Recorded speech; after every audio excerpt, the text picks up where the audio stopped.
اعوذ باللہ من الشیطان الرجیم، بسم اللہ الرحمن الرحیم۔ اے گناہگاروں مایوس نہ ہو، عامر لیاقت حسین حاضر خدمت ہے۔ ایک سرکش نوجوان کی توبہ کے واقعے سے آج کی پروگرام کا آغاز کرتے ہیں۔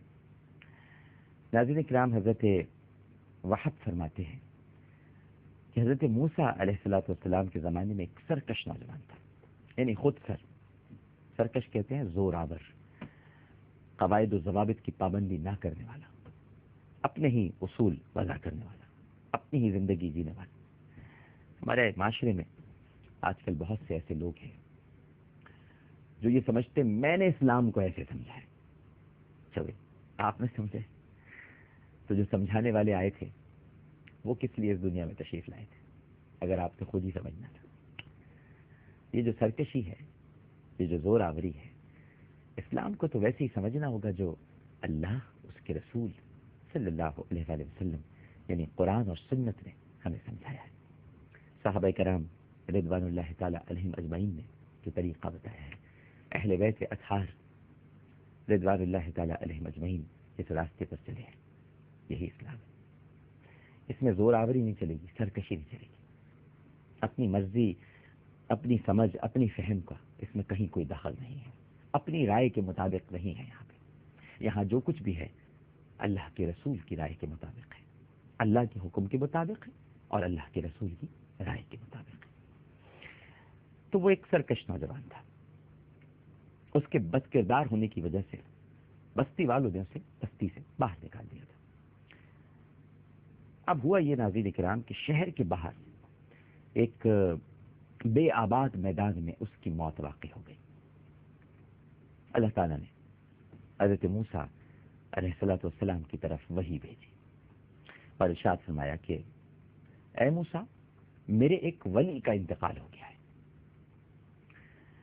وہاں پہنچ کر آپ اس کو غسل دیجیے، پھر اس کے بعد اسے کفن پہنائیے، اس کی نماز جنازہ پڑھائیے اور یہ اعلان کر دیجیے کہ جس کے بھی گناہ زیادہ ہوں وہ اس کے جنازے میں شریک ہو جا، تاکہ میں ان تمام لوگوں کے گناہوں کو بخش دوں۔ حضرت موسیٰ علیہ السلام نے جب یہ اللہ تعالیٰ کی وحی ان تک پہنچی، بنی اسرائیل میں اعلان کیا، بہت سے لوگ جمع ہو گئے۔ حضرت موسیٰ علیہ السلام نے ارشاد فرمایا کہ جلدی سے اس شخص کو اٹھا کر لاؤ، اس کا اکرام کرو، اس کو جلدی جلدی دفناؤ، اور جو اس کے جنازے میں شریک ہو جائے گا پروردگار سب کے گناہوں کو معاف کر دے گا۔ جب بہت سے لوگ جمع ہو کر وہاں پہنچے، دیکھا تو یہ تو وہی شخص تھا جسے بستی سے نکال دیا، پہچان لیا اسے۔ انہوں نے کہا کہ اے اللہ کے نبی، یہ آپ کس کی نماز جنازہ پڑھانے جا رہے ہیں؟ یہ تو وہی فاسق ہے، وہی فاجر ہے جس کو ہم نے بستی سے نکالا تھا۔ حضرت موسیٰ علیہ السلام نے یہ بات سنی تو تعجب میں پڑ گئے۔ یہ نہیں کہ نبی کبھی اپنے پروردگار کے حکم عدولی نہیں کرتا، حکم کی خلاف ورزی نہیں کرتا۔ اس جملے سے یہ کہیں مطلب مت لے لیجیے گا کہ وہ اب نماز جنازہ پڑھانے والے نہیں۔ ہاں، تعجب میں پڑ گئے، لوگ کیا کہہ رہے ہیں، کرنا تو وہی انہوں نے جو پروردگار کا حکم ہے۔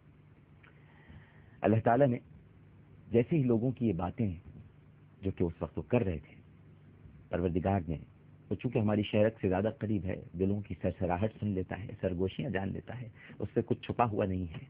لوگوں کی گفتگو سنی تو فوراً ہی حضرت موسیٰ علیہ السلام کی طرف وحی بھیجی اور فرمایا کہ اے موسیٰ، کہ یہ لوگ سچ کہتے سچ ہیں، یہ وہی فاسق ہے جسے انہوں نے بستی سے نکال دیا تھا۔ لیکن جب بیاباں میں اس کی موت کا وقت آیا تو اس نے دائیں بائیں دیکھا، آگے پیچھے دیکھا، کوئی دوست، کوئی رشتہ دار اسے نظر نہیں آیا، اور یہ خیال کیا کہ اس بیاباں میں اجنبی، اکیلا اور ذلیل پڑا ہوا ہوں۔ اس نے میری طرف آنکھ اٹھائی اور میری طرف آنکھ اٹھانے کے بعد کہا کہ اے اللہ، میں تیرے بندوں میں سے ایک بندہ ہوں، تیری سلطنت میں اجنبی ہوں۔ اگر یہ جان لیتا کہ تو مجھے عذاب دیتا اور یہ جان لیتا کہ مجھے عذاب دینا تیری بادشاہت کو بڑھائے گا اور مجھے معاف کرنا تیری بادشاہت کو گھٹائے گا. اللہ اکبر. تو میں تجھ سے بخشش کا سوال نہ کرتا. انداز دیکھیے مانگنے کا. اے اللہ اگر میں یہ جان لیتا کہ مجھے عذاب دینا تیری بادشاہت کو بڑھائے گا اور مجھے معاف کرنا تیری بادشاہت کو گھٹائے گا تو میں تجھ سے بخشش کا سوال نہ کرتا. تیرے سوا میرا کوئی ٹھکانہ نہیں پروردگار. تیرے سوا مجھے کسی سے امید نہیں میرے مالک. کیونکہ تو نے اپنی کتاب میں ارشاد فرمایا ہے بے شک میں بخشنے والا اور نہایت رحم کرنے والا ہوں.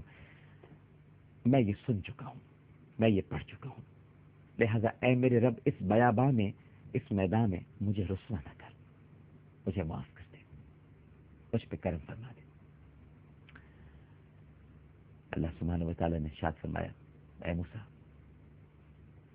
کیا مجھے اچھا لگتا کہ میں اس کی دعا کو رد کر دیتا, جبکہ یہ دعا کرتے وقت اس حال میں تھا کہ اجنبی تھا, دعا کرتے وقت اس حال میں تھا کہ اکیلا پڑا ہوا تھا, اور اس نے مجھ کو وسیلہ بنایا, میرے سامنے زاری کی, میرے سامنے التجا کی, میرے سامنے آنسو بہائے. میری عزت کی قسم اگر یہ روئے زمین کے تمام گناہ گاروں کے لیے بھی مجھ سے بخشش کا سوال کرتا تو مجھے میری عزت کی قسم ہے میں ان سب کو بخش دیتا. اے موسیٰ یہ اجنبی تھا, یہ اکیلا تھا, یہ مجھے پکار رہا تھا. اس کی اجنبیت کی ذلت کی وجہ سے اے موسیٰ میں نے اسے معاف کر دیا. میں بیگانے کا ٹھکانہ ہوں اور میں بیگانے کا حبیب ہوں.